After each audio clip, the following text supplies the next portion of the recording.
Bismillah. Alhamdulillah wassalatu wassalamu ala Rasulillah sallallahu alaihi wa ala alihi wa mawalah, amma ba'du. Pada pembahasan yang 146 ya, tentang hadis Ammar bin Yasir pada masalah zikir ya, antara tasyahud dengan salam. Ini masih berarti kita melanjutkan tentang zikir-zikir di akhir salat ya, setelah tasyahud sebelum salam. Kemarin sudah kita sampaikan sejumlah zikir yang datang dari Nabi yang mulia sallallahu alaihi wasallam ya, yang menyebutkan kepada kita tentang sejumlah ya zikir-zikir tersebut atau doa-doa yang bisa kita baca pada tasyahud kita atau setelah tasyahud. Di antara zikir tersebut atau doa tersebut yaitu hadis ya yang akan kita bacakan berikut ini. Laqad marra ma'ana hadisu Ammar ibn Yasir. Telah berlalu kita juga telah yaitu pembahasan kita tentang hadis Ammar bin Yasir radhiyallahu anhu al-mushtamal ala dzalikumud du'aul azim, yang terkandung di dalamnya yaitu sejumlah doa-doa yang mulia, yang agung. Alladzi kana yad'u bihi an-nabi fi salatihi, yang Nabi alaihi salatu wassalam jadikan untuk berdoa di dalam salatnya.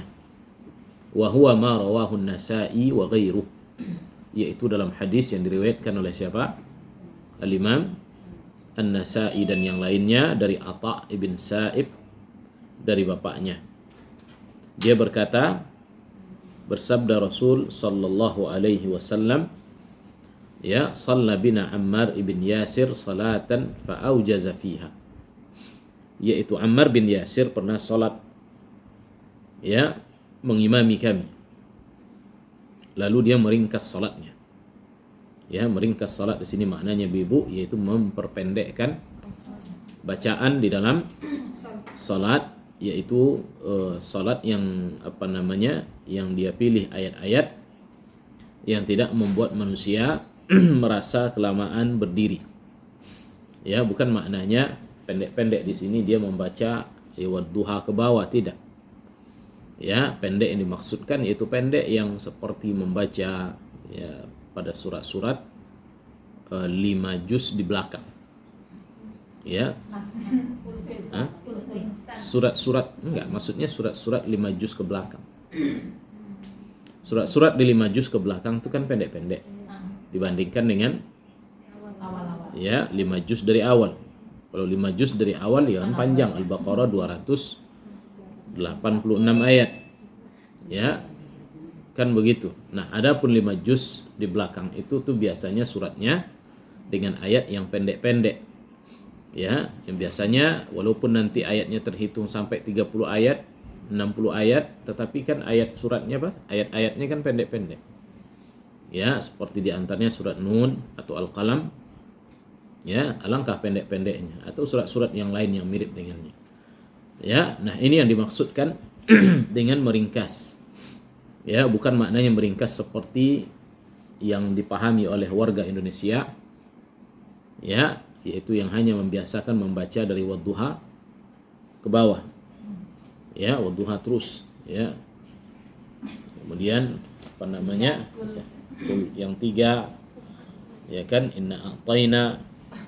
Ya, kita tak meremehkan surat tersebut, tapi mereka menganggap itulah makna pendek yang mereka maksudkan. Sehingga menurut mereka tak boleh keluar dari surat-surat seperti itu, enggak. Nah, intinya Ammar bin Yasir meringkas salat. Faqala amma ala dzalika faqad da'autu fiha bida'awatin. Ya, dengan demikian kata beliau, yaitu pendeknya salatnya beliau, dia katakan, aku dalamnya sudah melakukan atau sudah berdoa dengan sejumlah doa-doa. Sami'tuhunna min Rasulillah, yang pernah ku dengarkan dari siapa? Rasulullah sallallahu alaihi wasallam. Ya, falamma qama tabi'ahu rajulun minal qaum. tatkala dia berdiri, maka datanglah seorang mengikutinya. Ya, maknanya tatkala selesai salat, Ammar bin Yasir keluar. Lalu diikuti oleh seseorang. Siapa yang mengikutinya? Huwa abi. Ya, kata rawi hadis, dia adalah bapakku. Rawi hadis siapa tadi? Atha ibn Sa'ib dari bapaknya. Yang meriwayatkan kepada kita Atha. Ya, Sa'ib, ya, Sa'ib yang dia ambil dari bapaknya. Dan bapaknya ini ya bertemu dengan siapa? Dengan Ammar bin Yasir ini tadi. Fasa'alahu 'anid du'a. Lalu dia menanyakan tentang doa tersebut. Tsumma jaa'a fa akhbara bihi al-qaum. Maka datanglah Ammar mengabarkan tentang doa tersebut. Adapun isi doanya, Allahumma bi'ilmika al-ghaiba wa qudratika 'alal khalqi ya ahyini ma 'alimtal hayata khairan li. Ya, kita artikan dulu. Ya Allah bi'ilmikal ghaib. Ya, aku bertawassul dengan pengetahuanmu terhadap segala sesuatu yang gaib. Wa qudratika 'alal khalqi, dan aku bertawassul kepadamu dengan ya akan kemahakuasaanmu terhadap seluruh makhlukmu. Ahyini ma 'alimtal hayata khairan li. Hidupkanlah aku kalau seandainya hidup itu baik bagiku. Ya, maknanya baik bagi agama. Ya, baik bagi agama. Maknanya dengan panjangnya hidup ini bertambahlah kebaikan-kebaikanku, bertambahlah pahalaku, bertambah ilmuku, bertambah baktiku, bertambah kepatuhanku kepadamu ya Allah, dan kecintaanku kepada nabimu. Ya, dan terus demikian segala macam dari kebaikan-kebaikan. Ya, jadi jika engkau mengetahui ya Allah, ini maknanya jika engkau ya ahyini ma'alimtal hayata khairan li, hidupkan aku jika engkau tahu bahwa hidupku lebih baik ya bagiku. Maknanya bukan berarti kita sebutkan jika engkau tahu berarti Allah, kita ragu kepada Allah, enggak, bukan demikian maknanya. Artinya di sini yaitu dengan kata-kata yang pasti. Ya Allah. Ya, artinya begini, yaitu jika hidupku lebih baik, hidupkan aku. Nah, demikian. Ya.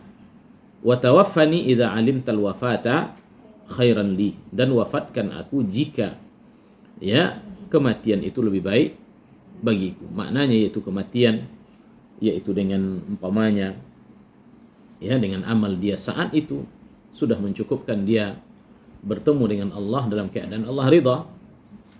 Ya, sudah menjadikan dia sudah bisa masuk ke dalam surga, sudah baik untuk dunia dan akhiratnya. Yang mana kalau seandainya nanti diperpanjang lagi umurnya, bakal nanti bisa jadi dia jatuh kepada maksiat, ya, dia berdosa lagi dan lain sebagainya. Nah, oleh karenanya dia katakan jika kematian itu lebih baik bagiku. Ya. Lalu dia katakan Allahumma wa as'aluka khasyatak ya fil ghaibi wasyahadah. Ya Allah, aku meminta kepadamu yaitu al khasyah, rasa takut. Ya, fil ghaibi wasyahadah, dalam kondisi aku yaitu sendirian atau di hadapan manusia. Wa as'aluka kalimatal haqqi fir ridha wal ghadab, dan aku memohon kepadamu yaitu kata-kata yang hak. Ya, ucapan yang hak, yang benar dalam kondisi aku ridha dan dalam kondisi aku marah. Ya, wa as'alukal qasda fil faqri wal ghina, dan aku memohon kepadamu ya Allah kesederhanaan ya dalam keadaan ya kefakiran dan dalam keadaan kaya. Ya, wa as'aluka na'iman la yanfad, dan aku mohon kepadamu ya Allah nikmat yang tidak akan pernah ya habis.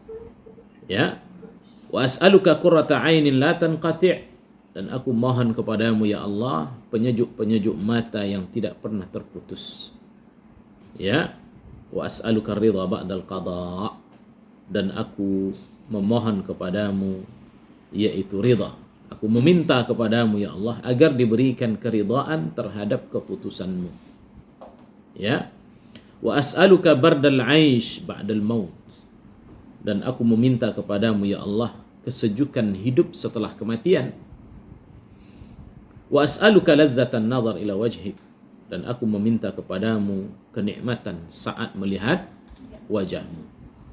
Wasyauqa ila liqa'ik, dan aku memohon kepadamu kerinduan untuk bertemu denganmu. Fi ghairi dharra'i mudirrah, dalam kondisi ya tidak ya membahayakan, ya wala fitnatin mudillah, dan tidak pula dengan fitnah yang menyesatkan. Allahumma zayyinna bi zinatil iman, ya Allah hiasilah aku dengan hiasan iman. Maknanya hiasilah diriku dengan keimanan. Waja'alna hudatan muhtadin, dan jadikan aku ya termasuk orang-orang yang mengikuti orang-orang yang mendapatkan hidayah. Hadis ini kemarin sudah kita lalu menyebutkan, ya kan? Cuma diulang oleh beliau, berarti ada sesuatu yang ingin ia sampaikan dan mungkin rahasia yang belum terungkapkan pada apa yang kita baca kemarin. Tapi tak ada masalah, kita ulang sebagaimana beliau mengulang, dan alangkah itu nikmatnya ya doa-doa di dalamnya, Ibu. Dan sepertinya apa yang dia minta di sini semua kita ingin seperti itu, ya apa tidak? Kecuali ya Allah matikan aku tadi. Ini yang ragu dari kemarin, ini orang banyak yang ragu. Matikan aku jika kematian. Nah, ini yang enggak mungkin belum sanggup. Ya. Baik, kita baca wa huwa hadisun azimun nafa'.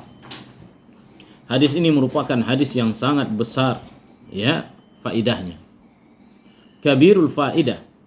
Ya, mustamalun ala ma'anin azimah, yang terkandung di dalamnya makna-makna yang agung, wadalalat nafi'ah, ya tunjukan-tunjukan yang bermanfaat, muta'alliqatun bil aqidati wal ibadah wal akhlaq, ya berkaitan dengan permasalahan akidah, ibadah dan akhlak.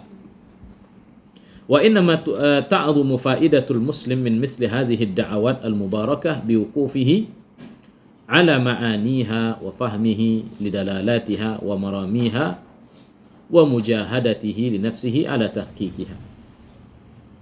Dan akan menjadi besar ya faidah ya bagi seorang muslim dari doa-doa semisal ini apabila dia yaitu memahami makna-makna yang terkandung di dalamnya. Ya, artinya Ibu, itu bukan hanya pada lafaz. Ya, baru dia akan berfaedah besar bagi kita apabila kita renungkan beserta dengan apa tadi? Makna, arti, pemahaman yang dalam terhadap tunjukan dari setiap doa-doa, penggalan-penggalan dari yang dia minta di situ. Ya. Wa fi ma yali waqfah fi bayani ba'di ma'ani hadhil hadis. Dan berikut ini akan kita jelaskan yaitu sejumlah yaitu hal-hal yang berkaitan dengan doa-doa tersebut dalam hadis yang kita sampaikan tadi. Ya, qauluhu yaitu dalam doa tadi, Allahumma bi'ilmikal ghaib wa qudratika 'alal khalqi ahyini ma 'alimtal hayata khairan li wa tawaffani idza 'alimtal wafata khairan li. Artinya sudah jelas sedia. Ya Allah, aku bertawassul dengan ilmumu yang gaib, kekuasaanmu atas seluruh makhluk, ya, agar hidupkanlah aku jika hidup lebih baik bagiku, dan wafatkan aku jika kematian lebih baik bagiku. Fihi tafwidul abdi umurahu ilallah. Maka di sini ya di antara tunjukan makna dari hadis ini yaitu seorang hamba ya benar-benar menyerahkan seluruh urusannya kepada siapa? Kepada Allah. Ya. Kenapa tidak? Yaitu kita serahkan, yaitu baik dan buruknya untuk masa depan kita, siapa yang lebih mengetahui? Allah. Jadi kita serahkan dengan mengatakan jika hidup baik bagiku, hidupkan. Ya, tetapi jika kematian lebih baik bagiku, maka wafatkan. Nah, ini jelas. Menyerahkan urusan kita kepada Allah Subhanahu wa taala seluruhnya, karena Dia yang lebih mengetahui. Karena bagi seorang terkadang ya ada yang hidup jauh lebih baik baginya, banyak manfaatnya dia hidup. Ya, banyak orang-orang yang akan mengambil faedah dari ya hidupnya dia. Ya, akan tapi sebaliknya banyak orang yang celaka kalau dengannya dia hidup. Banyak orang yang sengsara disebabkan dengan hidupnya dia. Dan kita tidak mengetahui fitnahkah yang menimpa kita ya di penghujung hayat, nas'alullah al-afiyah.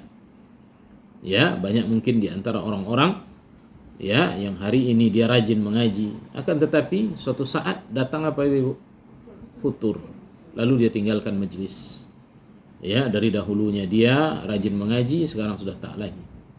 Ya, dari dahulunya seorang yang multazim dengan hijabnya yang syar'i, sekarang dia sudah mungkin dia bisa pakai celana aja lagi keluar. Tak tahu lagi dia halal haram. Dulu tahu dia nggak mau mendekati yang haram. Ya, sekarang dia libas semua. Kenapa? Dia sudah tidak merasa terpantau lagi dengan apa? Dengan agama ini. Dia sudah tidak lagi duduk di majelis. Dia tidak merasa lagi diawasi oleh agama ini. Dia hantam semua. Ya, tahu dia dahulu, pernah dia tahu bahwa ini haram. Dan bahkan berapa banyak di antara mereka yang jadi ejekan. Ini dahulu nih mereka anggap ini haram. Mana ada haram. Dilibas sama dia. Ya. Dilakukan semua sama mereka. Enggak peduli dia. Ya. Atau bisa jadi Ibu, dia berubah haluan. Itu yang kita tidak mengetahui di akhir hidup atau ke depan kita. Dulu dia rajin belajar, menuntut ilmu, paham terhadap sunnah. Sekarang dia menjadi dedengkot ahli bid'ah.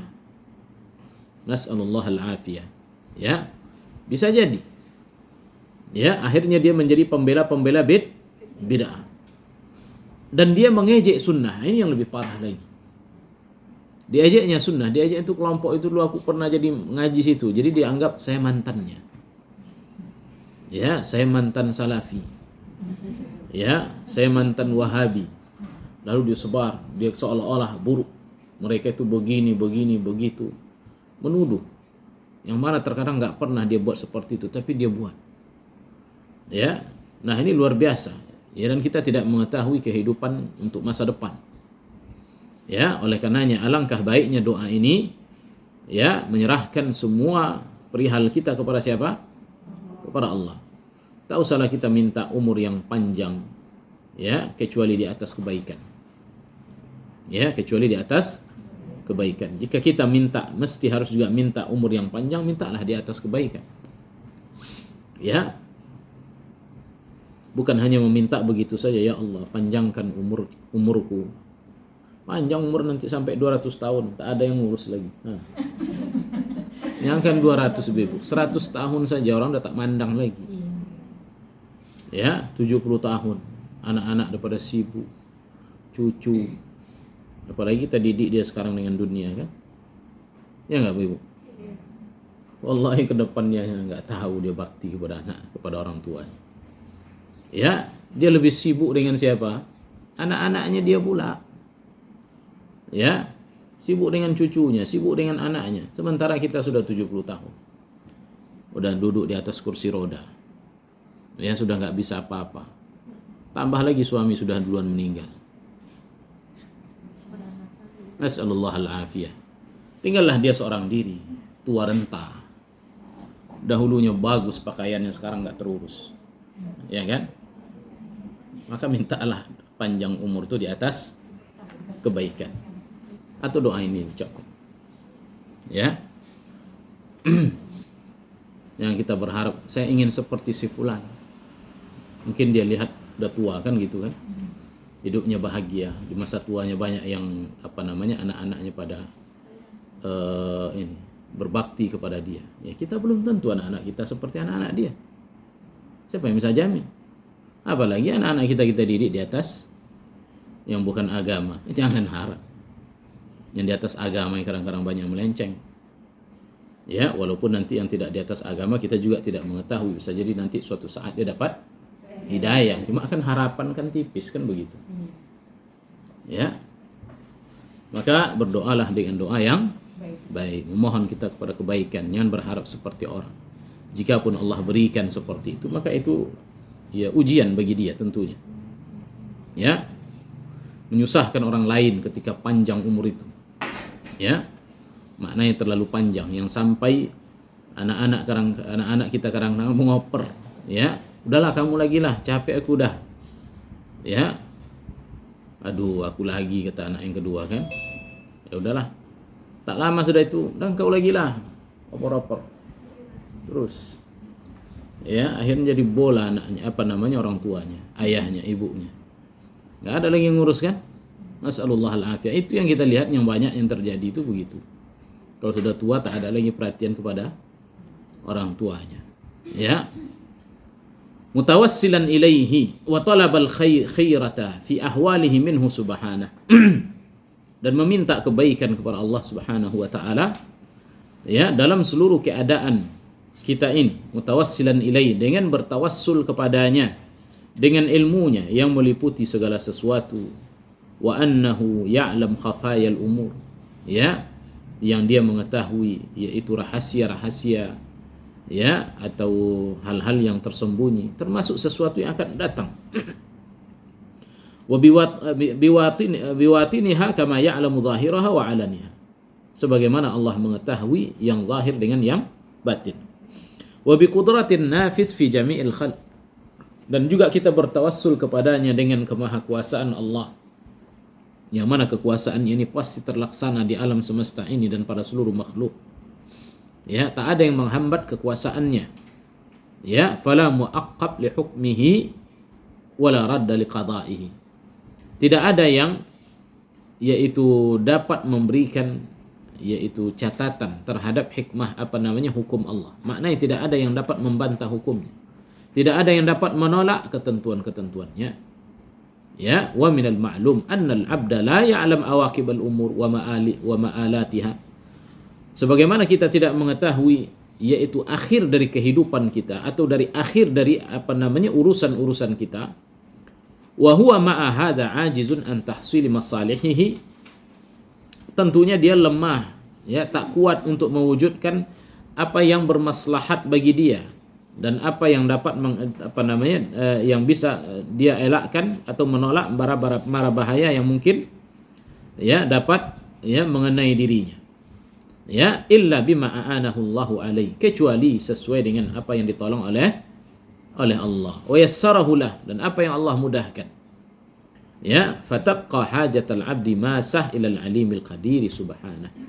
Sehingga ya hajat kita, kebutuhan kita kepada Allah terus ibu-ibu, yaitu sangat kita berhajat dan sangat butuh kepadanya terus dan sepanjang hidup kita. Enggak pernah kita tidak merasa tidak membutuhkan Allah Subhanahu wa taala, tak ada. Karena setiap hari kita mesti harus tergantung dengannya. Ya, walaupun manusia itu merasa sudah berlepas diri dari Allah, Allah Subhanahu wa taala tidak akan lepaskan dia selagi dia masih hidup. Jika Allah lepaskan, hancur binasa seketika. Ya, ini kalau seandainya Allah lepaskan dia langsung. Tapi Allah tak lepaskan dia. Ya, diberinya tangguh. Ya, supaya dia bertaubat dan sadar. Diberikan tanda-tanda kekuasaannya setiap kali dia melewati hidupnya. Tampak oleh dia kekuasaan Allah, bahwa yang maha benar itu hanyalah Allah. Jika dia makin kufur, makin dahsyat adabnya. Ya kan? Dan terus demikian. Ya, sampai pada suatu saat jika Allah menginginkan kebaikan, ya Allah beri hidayah dia. Tapi jika Allah tidak menginginkan kebaikan kepada dia dan umurnya panjang, supaya azabnya itu mendekamnya di dalam neraka itu tak sebentar. Itu yang diinginkan. Ya. Hingga ketika dia dimasukkan ke dalam neraka sampai sudah habis, tak ada lagi kebaikannya. Maknanya dia sudah menjadi kafir. Ya, tak ada alasan lagi bagi dia nanti untuk menyalahkan Allah di akhirat.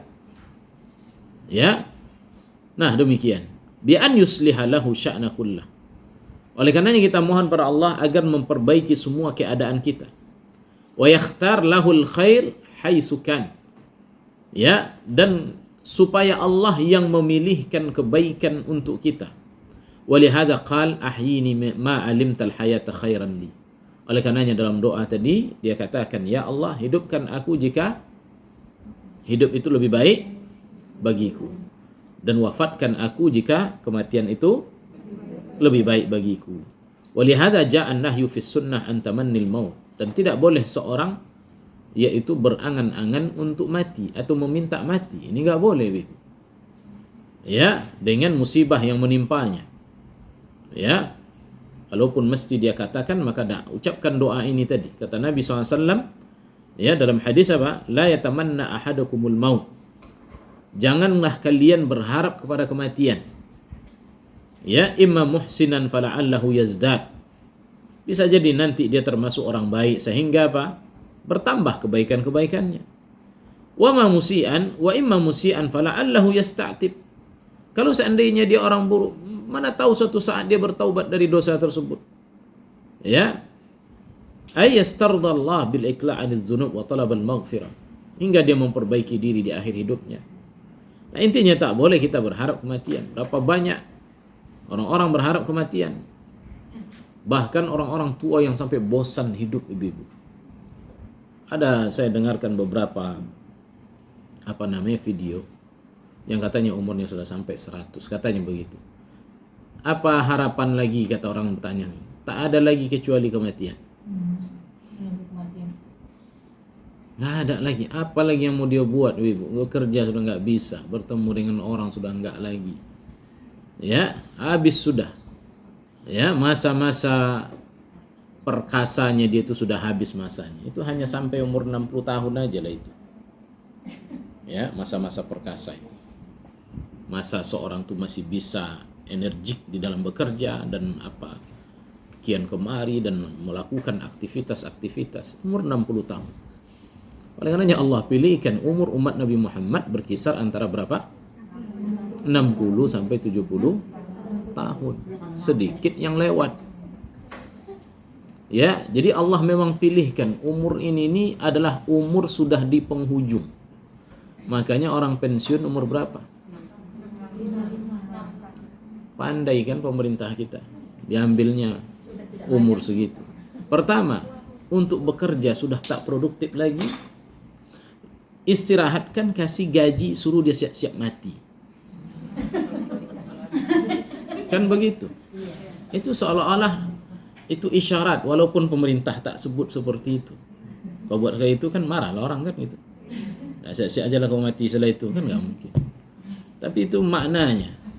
Dan banyak di antara mereka yang habis pensiunan ini sudah. Dia hidup dengan uang pensiunnya, dia mentaati Allah, memperbanyak ibadah yang dulu dia sibuk dengan dunia. Sekarang sudah taat. Ya, antara masjid, dari majelis ibadah, uang pensiun sudah ada. Ada juga yang belum puas. Ya, nas'alullah al-afiyah. Dan kita nggak tahu diri kita, ibu. Ya, kita lihat orang aja sekarang ini. Kita masih penonton, belum pemain. Ya, biasanya penonton itu lebih hebat daripada pemain. Ketika kita main, habis disorain sama orang. Kayak gini rupanya, kata dia. Benar. Sekarang kita penonton. Ya, dan banyak orang-orang yang terkadang kita lihat setelah itu dia juga belum puas. Masih dia nyari kerja. Masih dia kian kemari. Masih juga ini dan lain sebagainya. Ya. Padahal itu adalah waktu-waktu yang kalau seandainya benar umur dia antara itu, maka terhitung berapa lagi lah setelah 60 tahun itu. Ya, taklah mungkin dia dapat sekian dan lain sebagainya. Ya, dan sedikit yang lewat umurnya daripada itu. Memang benar, ada sebagian orang 70 tahun masih kuat dan kita jumpai orang-orang seperti itu. Ada sebagian ibu, ya, yang memang masih energik, ya. Seperti dia berumur 50 tahun, padahal umur sudah masuk 70 tahun. Ada. Kita jumpai orang-orang demikian. Ya. Cuma kan kita nggak tahu kita seperti itu apa enggak, kan gitu masalahnya. Ya. Nah, wallahu taala alam, intinya kita memohon kepada Allah seperti yang disebutkan dalam hadis ini. Ya. Lalu kata beliau apa? Ya. Wa qawluhu was'aluka khasyataka fil ghaibi wasyahada. Aku memohon kepadamu ya Allah rasa takut, ya, dalam kondisi aku bersendirian dan ketika aku bersama dengan manusia. Ai akhsyaka ya Allah fis sirri wal alaniyah wal zahir wal batin. Beri aku rasa takut di dalam hatiku atau di saat aku bersama dengan manusia. Wa fi hali kauni ma'an nas aw ghaiban anhum. Dalam keadaan aku bersama dengan manusia atau ketika aku sendiri. Ya, berapa banyak orang-orang yang takutnya hanya di hadapan manusia. Di belakang nggak ada. Sebenarnya dia takut kepada manusia, bukan takut kepada Allah Subhanahu wa taala. Sebagian mereka ada yang tak takut sama sekali, baik dalam kondisi dia sendiri, dalam kondisi dia bersama manusia, apalagi dia sendiri. Ya, di hadapan manusia berani dia untuk melakukan maksiat. Tahu orang-orang melakukan maksiat, bahkan dia tantang. Nih aku yang sanggup melakukan. Dia tantang. Ya, menyombongkan diri. Bagian mereka ada yang seperti itu. Ya, fa inna minan nasi man yara nafsahu yakhshallaha fil alaniyah wasyahadah. Sebagian orang ada yang melihat dirinya takut kepada Allah, ya, dalam kondisi dia sendirian dan di hadapan manusia. Walakinna sya'na khasyatullah fil ghaib idza ghaba an a'yunin nas wa anzarihim. Ya, wa qad madahallahu man khafahu bil ghaib. Tetapi yang menjadi standar di sini adalah bagaimana dia takut kepada Allah ketika dia sudah tak lagi terlihat oleh manusia. Disitulah terujinya takut dia. Ya, maka kita tahu hatinya takutnya kepada siapa. Ya, takut kepada manusia berarti yang dia cari ridhonya manusia.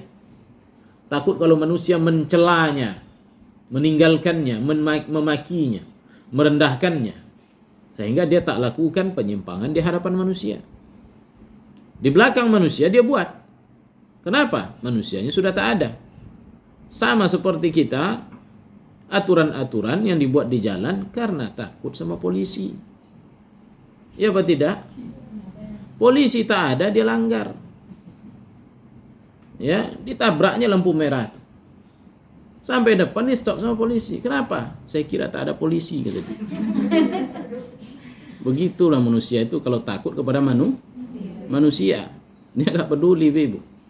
Ya, ada manusianya, iya, tunduk dia. Dia kayak dia lah orang yang paling ini kan. Ya.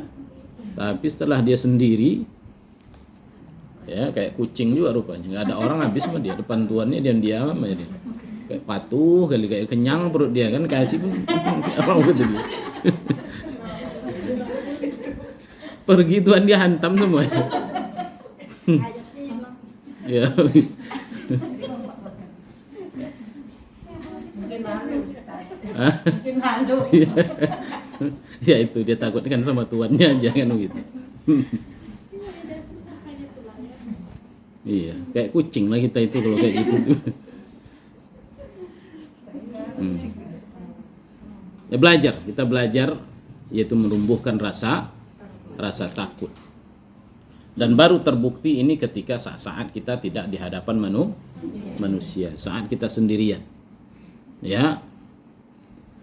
Kemudian idza ghaba, Allah Subhanahu wa taala memuji orang-orang yang takut kepadanya ini dalam kondisi dia sendirian. Dalam firman-Nya surat Al-Anbiya Allah katakan, alladzina yakhshawna rabbahum bil ghaibi wa hum minas sa'ati mushfiqun. Dan orang-orang yang takut kepada Rabb mereka dalam keadaan mereka sendirian. Ya, wa hum minas sa'ati mushfiqun. Dan mereka yaitu takut terhadap ya kedatangan hari kiamat. Maknanya yang dia khawatirkan, gimana nanti keadaanku saat Allah bangkitkan aku, saat aku dihadapkan di hadapannya, tegak berdiri di hadapannya, ditanyanya aku, apalah jawaban akan ku jawab? Ya, apalah yang akan ku persiapkan nanti untuk menjawab pertanyaan-pertanyaannya? Sanggupkah aku nanti dengan azab-azabnya, murkanya dan lain sebagainya? Nah, ini yang harus dia lintaskan dalam dirinya, dalam benaknya setiap kali dia berhadapan dengan ya perkara-perkara maksiat. Yang mana terkadang dalam maksiat ini antara dua, antara syahwat dengan akal berperang di situ. Akal membawa dia berpikir kepada ilmu yang telah ia ketahui, sementara syahwat mendorong dia untuk melakukan maksiat. Jika syahwatnya menang, kalah akal, ya, maka dia akan jatuh kepada dosa. Tapi apabila akalnya menang, ya, dan kalah syahwatnya, ya inilah orang-orang yang bahagia, orang-orang yang beruntung. Ya. Wa qala ta'ala, Allah juga mengatakan dalam surat Qaf, man khasyar rahmana bil ghaib. yaitu orang yang takut kepada Allah ya ketika dia sendirian. Wajah biqalbin munib, dan dia datang nanti menghadap Allah dengan hati yang selamat, ya, dengan hati yang ingin terus kembali kepada siapa? Kepada Allah Subhanahu wa taala. Ya. Wa qala ta'ala wa qawluhu, dan di dalam doa tadi, wa as'aluka kalimatal haqqi fir ridha wal ghadab.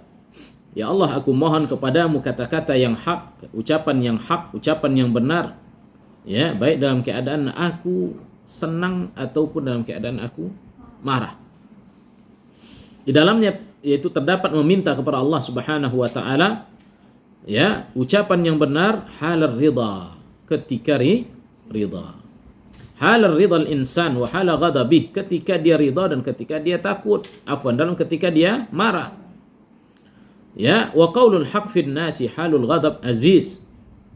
Ya, seorang yang dapat mengatakan ucapan yang hak, ya, dalam kondisi dia marah, ini merupakan seorang yang mulia.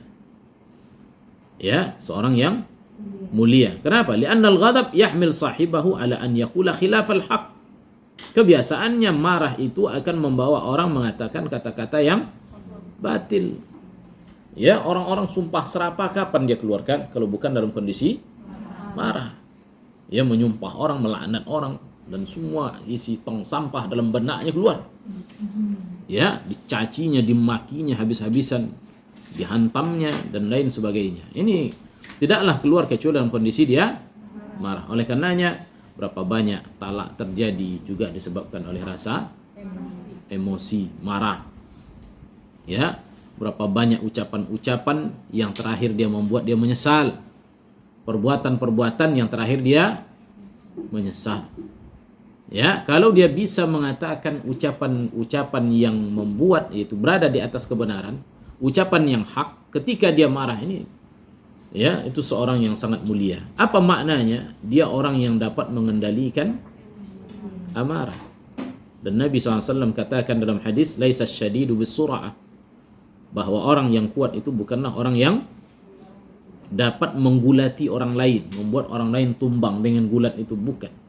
Innamas syadidu, bahwa orang yang kuat itu adalah alladzi yamliku nafsahu indal ghadab, yaitu orang yang dapat menahan dirinya ketika dia marah.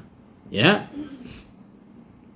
Ya, nah ini kata beliau, annal ghadab yahmilu sahibahu ala an yaqula khilafal haq wa yaf'alu ghairal adl.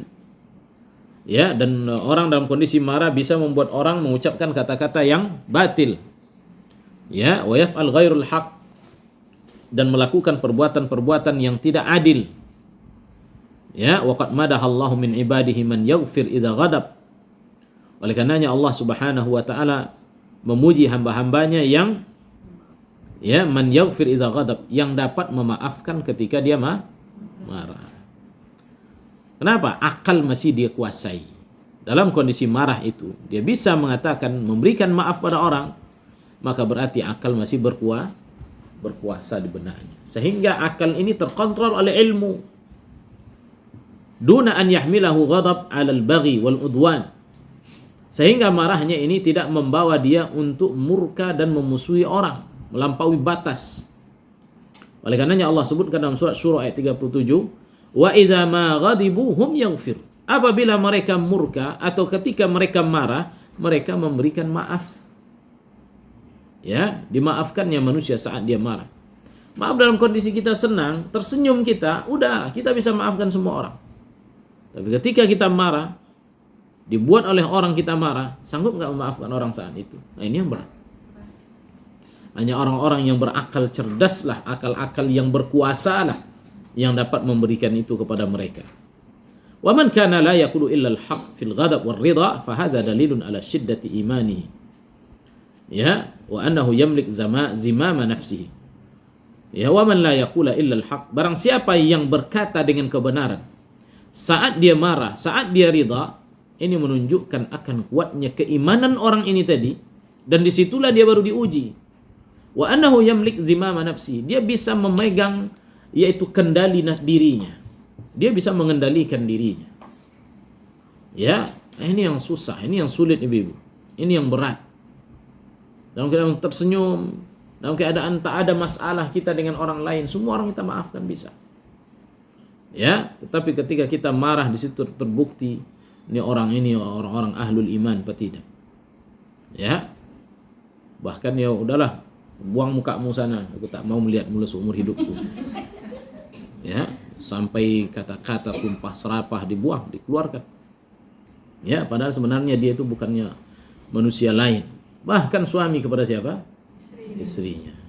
Ya, kepada anaknya, kepada ibunya, kepada kerabat-kerabatnya, dan kepada teman dekatnya. Sanggup dia buat seperti itu terkadang. Kenapa? Diri sudah tak terkendali lagi. Ya, berapa banyak penyesalan-penyesalan terjadi setelah itu.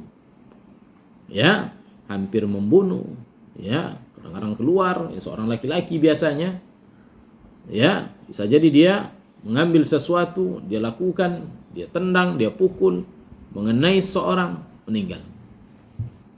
Dan meninggal, nyesal, hilang marah sudah. Ya kan? Ya sudah, tinggal masuk lagi. Borgol tangan masuk penjara, dah selesai. Nyesal aku ya, iya tahu. Anda menyesal. Ya, tapi bisakah mengembalikan apa yang sudah Anda lakukan? Ya enggak. Ya kan? Ya banyak orang-orang seperti itu, akhirnya dia masuk penjara dan penjara pun menyesal aku. Ya, semua kita menyesal dalam kondisi seperti itu. Penyesalan memang datang kalau di awal pendaftaran. Bayar. Ya. Kalau penyesalan itu terakhir. Ya, setelah terjadi. Nah, itu. Kemudian hadis tadi yang saya bacakan tadi, wa qauluhu was'alukal qasda fil faqri wal ghina. Dan aku mohon kepadamu ya Allah, yaitu kesederhanaan. Situ artinya apa? Kesederhanaan. Hah? Bukan, maksudnya sebelum kesederhanaan. Apa coba? Dan aku mohon kepadamu sikap sedang saat miskin. Ya itu maksud saya tadi sederhana kan.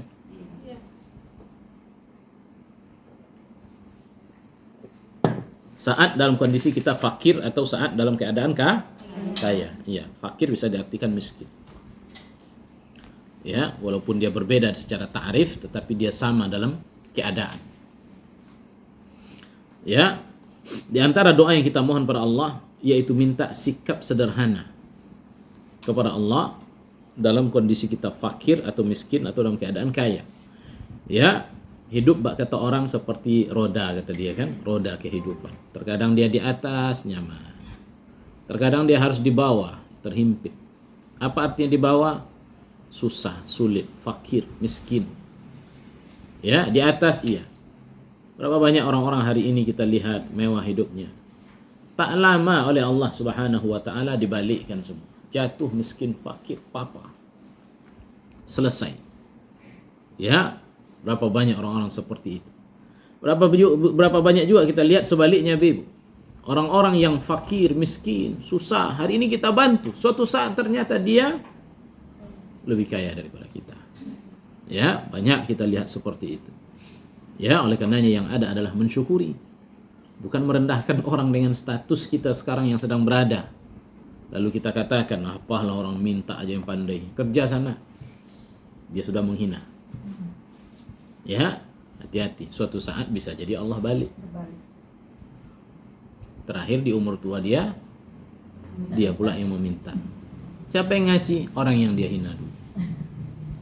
Ya, dan itu terjadi. Sebagaimana sebagian kisah yang kita baca demikian. Disebutkan oleh para ulama. Ya. Ay an yakuna muqtasidan fi hali faqrih wa ghinah wal qasdu huwa at-tawassut wal i'tidal.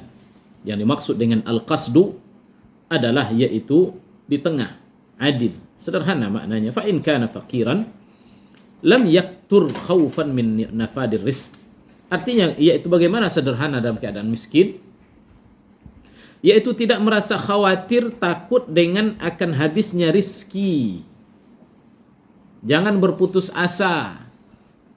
Ya, artinya dia tidak termasuk orang yang berputus asa dengan kefakiran dan kemiskinannya. Kalau seandainya dia dari dahulunya kaya, sekarang dia miskin, hendaknya dia menghadirkan dalam benaknya, engkau sudah merasakan kekayaan. Sekarang Allah uji engkau dengan kesusahan. Kau harus sabar. Artinya dia ngomong kepada dirinya begitu, bukan pada orang. Ya, dia ngomong pada dirinya. Kalau memang seandainya dia memang tidak pernah menjadi orang kaya, ya memang sih biasanya orang ini kan santai aja hidupnya kan. Dia tidak pernah merasa terbebani. Ya, tapi kalau pernah kita miskin dahulu sekarang kaya, ya berasa kali rasanya, aduh aku dulu susah kan begitu kan. Aku dulu hidupku begini, ya sampai aku ngutip sampah. Sekarang Allah nikmat rasanya. Tapi saat dia dahulu kerjanya ngais mencari makanan atau hidup dengan kesederhanaan tersebut, dia tak merasakan apa-apa. Dia nggak merasa penderitaan. Kenapa? Karena memang dia bukan dari jatuh ya, bukan jatuh dari bawah. Memang hidup dia memang seperti itu. Ya, jadi dia sudah biasa hidup dengan kepayahan. Ya, keluar dulu hari itu baru dapat makan tuh hari itu. Besok harus keluar lagi untuk dapat makan hari tersebut. Dan terus itu yang dia lakukan. Dan bagi mereka kehidupan seperti ini biasa, tidak ke mall, biasa tidak pernah naik mobil, dia pergi hanya naik sepeda. Dia merasa nyaman dengan hidup yang seperti itu. Kita aja yang kasihan melihatnya. Ya kan? Kita yang kasihan. Dia happy dengan kehidupan yang seperti itu. Tapi ketika dia kaya nanti, teringat dia masa-masa itu, sedih dia. Aduh hidupku dulu begini dan lain sebagainya. Dia pula yang sedih kan? Gitu. Dia merasa susah kali hidupku dulu begini, payah kali. Sekarang alhamdulillah, rasa nikmat. Kalau orang tuh dari susah naik menjadi kaya, insya Allah dia pandai bersyukur. Tapi kalau bapaknya kaya sekarang kaya, dia nggak pernah merasakan hidup, ya susah juga syukur dia biasanya. Ya Allah taala alam. Mungkin pasti tentunya di antara mereka ada yang pandai bersyukur. Ya, kita tak menghukum semua. Ya, tapi biasanya susah bagi dia untuk ya bersyukur karena dia tak pernah merasakan susahnya hidup. Fa in kana faqiran, ya ini. Jadi dia harus hadirkan dalam dirinya bahwa rezeki Allah tak akan pernah ya terhambat bagimu. Selagi engkau hidup, rezeki itu akan terus datang kepadamu. Enggak banyak, ya sedikit. Walam yusraf bitahmili nafsihi ma la taqata lahu bih. Dan dia tidak ya melakukan melakukan sesuatu yang tidak sanggup untuk dia yang tidak sanggup ia lakukan. Maknanya dia fakir, jangan berlagak seperti orang kaya. Atau dia tahu ekonomi dia gimana.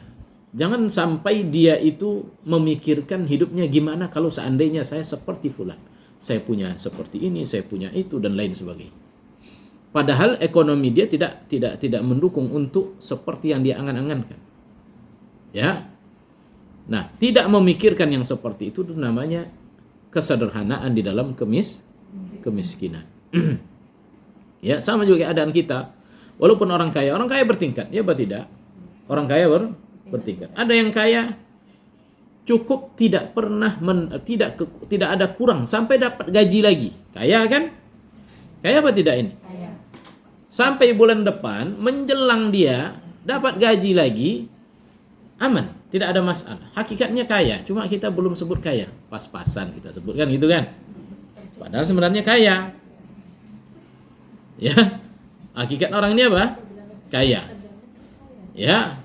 Walaupun ada sebagian para ulama menyebutkan kaya itu jika uangnya sudah sampai pada nisab zakat. Ya, kalau umpamanya harta dia sudah sampai nisab zakat hingga dia mengeluarkan zakat di akhir tahun, maka dia sudah termasuk orang kaya. Yang tidak sampai nisab zakat, miskin. Nah, sebagian para ulama menyatakan demikian. Ya, dalam mendefinisikan antara kaya dengan miskin. Baik, taruhlah kita anggap seperti tadi, itu namanya orang pas-pasan. Ya, pas mau naik haji ada duit. Pas mau beli rumah mewah ada duit, pas ada. Enak ya jadi orang pas-pasan? Mau kaya apa pas-pasan? Pas-pasan aja lah. Ya. Pas mau makan enak, makan mewah ada. Alhamdulillah. Ya. Wala taj'al yadaka maghlulatan ila unukika wala tabsutha kullal basti fataq'uda maluman mahsura. Allah menyebutkan dalam surah Al-Isra ayat 29. Jangan kalian berpangku tangan, ya, atau meletakkan tangan kalian ya berpangku tangan. Maknanya jangan pelit. Wala tabsutha kullal basti, jangan pula kalian kalau bersedekah itu ya semuanya kalian sedekahkan, jangan. Sehingga nanti kalian ya mencela diri kalian sendiri. Wa in kana ghaniyan lam yahmilhu ghinahu ala sarf wal tuyan. Adapun yaitu kesederhanaan di dalam yaitu kaya, ya maknanya adalah tidak menjadikan harta kekayaannya itu untuk bermewah-mewahan, berlebih-lebihan atau melampaui batas dengan melakukan maksiat atau membawa hartanya pada sesuatu yang mubazir. Ya contoh orang kaya sekarang, ya adalah ke Eropa kita. Ya kan? Liburannya kemana? Eropa. Lampung Padang. Hah? Belakang Padang. Ya. Iya. Seperti itu. Saya pernah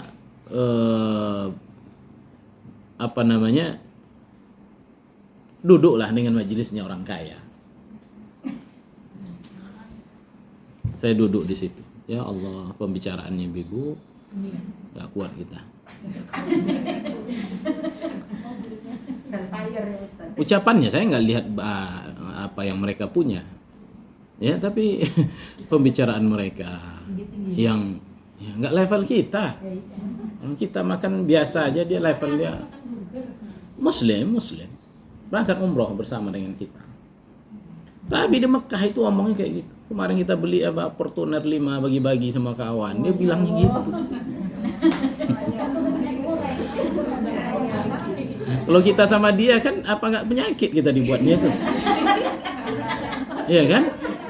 Apa nggak garuk-garuk kepala juga kalau lama-lama duduk sama orang seperti ini, ya? Enggak, maksudnya dia menceritakan yang kemarin gitu kan? Kasihan yang denger. Ya begitu, kasihan yang dengar kan gitu. Rupanya bagi-bagi sama-sama mereka, bukan sama-sama orang fakir miskin. Fakir miskin ya 10.000 aja. Hah? Iya. Fortuner. Seperti itu Masya Allah. Pembicaraan mereka ya udah tinggi, kuat kita. Ya, hidup dengan mereka pun kita ya bersama dengan mereka juga.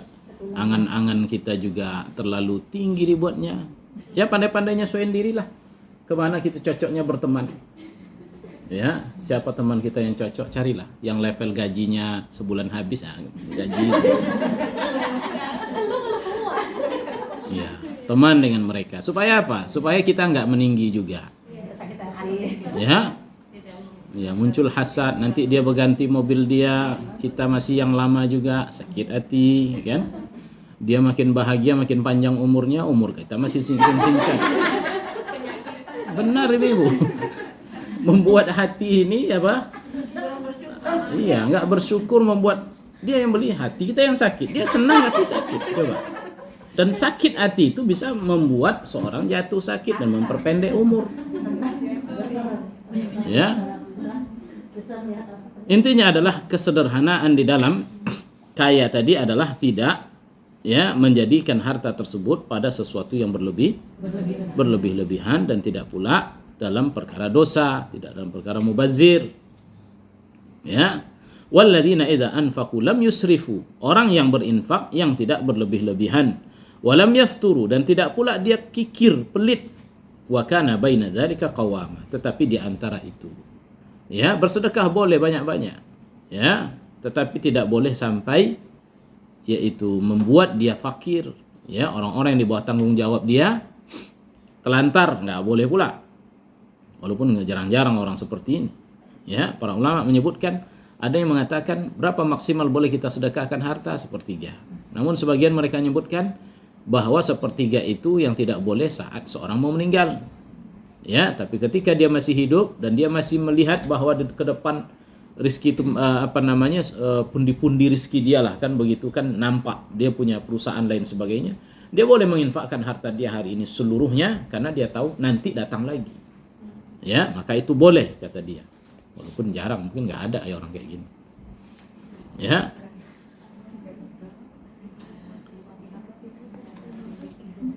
Nah, ini yang dimaksud al-qasdu wa tawassud wa huwa fi kullil umuri hasan. Kemudian apa lagi kita minta? As'aluka na'iman la yanfad. Aku mohon kepadamu ya Allah nikmat yang tidak akan pernah habis. Yaitu nikmat yang tidak akan pernah habis. La yanfad huwa na'imul akhirah. Yang dimaksudkan nikmat di sini yang tidak pernah habis itu nikmat di akhirat. Ya. Maka bisa jadi yang dimaksudkan sini adalah nikmat akhirat jelas atau nikmat dunia yang juga tidak habis sampai dia meninggal dunia. Wa as'aluka qurrata ain la tanqati. Dan aku memohon kepadamu ya Allah ya penyejuk mata yang tidak pernah ya terputus. Ya, kenikmatan. Ma huwa munqati wa minhu ma la yanqati. Ada kenikmatan yang terputus, ada yang tidak. Wa man qarrat ainaihi bid dunya faqrah ainaihi munqati'a wa sururuhu fiha za'il. Adapun di dunia pasti terputus, itu paling tidaknya diputusi oleh kematian. Wa huwa ma'a dzalika masyubun bil khaufi ma'al fawaji'. Wa lihadza fa innal mu'min la taqirru ainuhu fid dunya. Oleh karenanya seorang mukmin tidak boleh dia jadikan penyejuk matanya itu dunia ini. Ya, illa bi mahabbatillah wa dzikri, kecuali dengan mencintai Allah dan mengingatnya, menjaga ketaatan untuknya. Makanya Nabi SAW sebutkan wa ju'ilat qurratu aini fi shalah, dijadikan yang menyejukkan mataku itu pada salat. Nabi SAW tidak sebutkan pada apa? Pada hal-hal yang bersifat duniawi. Ya, karena apabila sesuatu yang menyejukkan mata kita itu pada dunia, itu yang membuat kita enggak mau mati. Enggak mau kita meninggalkan dunia ini. Makin tua, makin melimpah ruah hartanya. Siapa yang mau mati? Hah? Makin tua, makin banyak hartanya, Ibu. Perusahaannya makin besar. Ya, dia makin tinggi jabatannya. Bahkan di umur dia yang kesekian, dia menjadi pemimpin negara ini. Ya, 90 tahun umurnya jadi pemimpin. Apakah ketika itu dia berangan-angan mati? Tentu dia akan ingin hidup sekian puluh tahun lagi. Nah itulah kata Nabi SAW supaya tidak menjadikan dunia itu sebagai apa? Penyejuk mata. Tetapi jadikan pada ibadah dan lain sebagainya. Ya. Wa as'aluka ridha ba'dal qada, dan aku mohon padamu tadi ridha yaitu setelah yaitu keputusan. Ini ma'ruf ya. Wa as'aluka bardal aish ba'dal maut, dan aku mohon kepadamu sejuknya kehidupan setelah kematian. Ini menunjukkan ala annal aish wa tibihi wa barduh innama yakunu ba'dal maut. Ini menunjukkan bahwa sejuknya kehidupan itu hanya setelah kematian. Ya, selagi kita hidup di dunia ini, Bu, hangat, panas. Ya, hari ini kita taat, besok dah kita tinggalkan ketaatan itu. Ya, hari ini kita bersemangat mengaji, besok hilang dia. Ya. Atau dunia kita lihat. Ya, saya nggak pernah sakit dari kecil, sakit-sakit yang parah. Tapi takut nggak kalau dia terkena ada nggak kekhawatiran kalau seandainya mungkin bisa jadi saya terkena penyakit-penyakit yang berbahaya? Ada apa tidak? Ah, itulah panasnya kehidupan itu. Ya, saya nggak pernah miskin. Orang tua saya sudah kaya 7 turunannya dari atas. Pasti ada di dalam dirinya kalau seandainya dia miskin, begitu. Jadi nggak ada itu di dunia ini sejuknya kehidupan tuh nggak ada, panas. Sebagaimana panasnya matahari di siang bolong tanpa hujan dan awan. Begitulah. Kapan? Setelah dia meninggal dunia. Barulah dia merasakan lezatnya sejuknya kehidupan. Lalu setelahnya mohon kepada Allah Subhanahu wa taala agar diberikan kenikmatan ketika melihat wajahnya dan rindu bertemu dengannya. Terakhir dari doa ini saya singkatnya, ya Allahumma ya zayyinna bizinatil iman, ya Allah hiasilah aku dengan perhiasan iman dan jadikan aku orang-orang yang mengikuti hidayah. Ya, ai bi an nahdi anfusana wa nahdi ghairana. Ya, yaitu jadikan aku dapat memberi petunjuk diri kami dan orang lain. Maknanya ini apa, Ibu? Mohon kita kepada Allah menjadi alim dalam agama ini. Ini yang orang takut menjadi alim dalam agama ini, takut dan khawatir orang. Ya, wa hadza afdal darajat, dan ini merupakan derajat yang paling tinggi. Oleh karenanya dalam doa Nabi yang mulia SAW, Allah sebutkan kepada kita di antara doa itu, Rabbana hab lana min azwajina wa dzurriyyatina qurrata a'yun waj'alna lil muttaqina imama. Itu yang terakhir itu. Ya Allah, jadikan aku sebagai ikutan bagi orang-orang bertakwa. Apa maknanya itu? Ikutan, saya ini ditauladani oleh masyarakat sebagai bagaimana mentaati Allah, bagaimana beribadah, bagaimana beragama, bagaimana salat, bagaimana puasa, bagaimana wudu. Ya, itu doa yang diajarkan oleh siapa? Oleh Allah, supaya kita ini jadi petunjuk bagi orang lain. Ya, jadi alim, jadi ulama. Ya, tidak menutup kemungkinan seorang wanita juga bisa menjadi hidayah. Ya, jadi jalan hidayah untuk orang lain. Bisa dia lakukan. Enggak mesti harus laki-laki. Nah, itu yang diajarkan oleh Allah kepada kita. Ya, bukan menjadi saya ingin jadi orang kaya saja, saya mau masuk surga dengan harta. Sebenarnya dia bukan itu yang dia cari. Ya.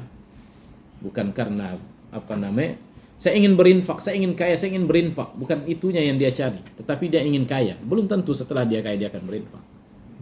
Ya, demikian.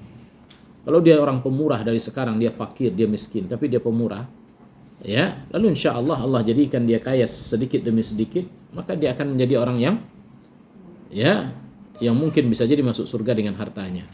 Ya, tetapi hari ini susah mengeluarkan uang. Jangan dikira nanti setelah dia melimpah ruah uangnya dia akan menjadi orang yang paling dermawan. Oh, nggak mungkin, Bibu. Kalau hari ini dia nggak terlatih dengan mengeluarkan uang. Ya, susah uangnya. Kenapa dia nggak infak walaupun hanya 1.000? Ya, kalau dia biasa berinfak, insya Allah dia kaya akan mudah bagi dia. Nah, demikian. Wallahu ta'ala alam. Ini makna dari hadis dan sebenarnya pengulangannya dari hadis yang kemarin. Semoga bermanfaat. Silahkan, ada yang mau bertanya?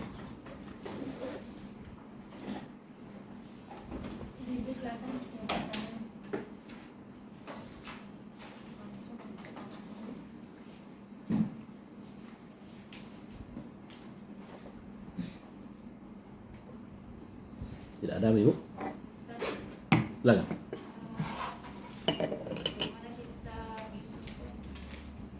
Yang bertanya saya? Silakan. Kadang-kadang kita dicoba dan diuji dengan ucapan-ucapan kita seperti tadi kita bilang, kalau kita tidak pernah merasakan sakit ketika kecil, kita sering mengatakan itu, dan itu kan kadang-kadang sebuah ketakutan di diri kita itu, Ustaz. Nah, apakah itu ini Ustaz? Tapi kadang-kadang itu kita ucapkan dengan tanpa sadar. Dan itu apakah itu ketakutan itu yang sudah pernah kita ucapkan itu bisa kita ini lagi, bisa Ralat. tidak balik lagi ke Diralat lagi, takut kualat. Gitu kan? Iya. Istighfar aja lah banyak-banyak. Ya. Istighfar banyak-banyak, ya. Kasih bersedekah sama orang. Ya, syukuri nikmat sehat ini. Ya, kalau sakit yang kita takutkan, syukurilah nikmat sehat. Kalau umpamanya kemiskinan yang kita takutkan, syukurilah kecukupan yang Allah berikan. Itu aja, istighfar. Ya. Dan minta ampun dari ucapan-ucapan yang pernah kita ucapkan yang salah dan lain-lain sebagainya. Minta ampun. Ya Allah, aku mohon padamu kata-kataku yang pernah ku terlanjur ucapkan, perbuatanku yang pernah ku lakukan dengan ketidaktahuan dan sebagainya. Taubat aja. Ya. Wallahu ta'ala alam. Ya, mungkin itu dulu ya. Kita akhiri. Ada ya? Nah, silakan. Apa hukumnya buang sampah di makam? Karena di kampungnya pada buang sampah. Nggak boleh. Di antara adab orang-orang yang sudah meninggal dunia, ya, itu terhormat seperti dia terhormatnya di masa dia hidup. Ya, oleh karena Nabi SAW sebutkan, tidak boleh mematahkan tulang mayit, mematahkannya sama dengan mematahkan saat dia hidup. Ya, maka dilarang oleh para ulama, disebutkan yaitu membuang sampah sembarangan di di kuburan. Yang benar apa? Bersihkan kuburan.